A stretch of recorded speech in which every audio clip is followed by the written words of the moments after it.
Sarap pa sa relasyon nyo, guys. Paano masabi? Hello, guys. Magandang gabi. Magluluto muna tayo ngayon, no? Para may maulam tayo ngayong gabi, no?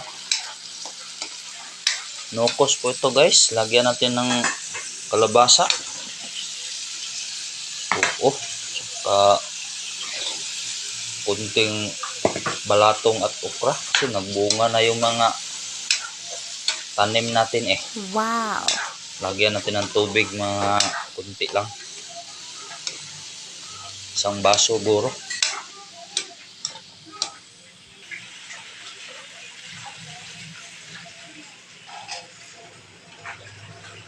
Ayos na to, isang baso para may sabaw naman, kunti.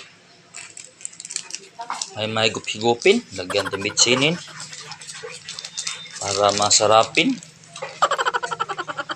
Ayos. Asin, yung asinin, nasan yung asinin? Dali lang ha, kunin natin yung asin. Kunti rin, kunti lang rin yung asin. Baka maparatin, hindi na makain.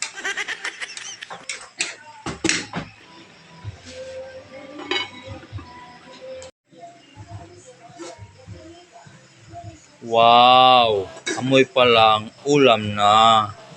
So, luto na yung gulay natin, guys, no? Na may kasamang nukos. Tikman natin.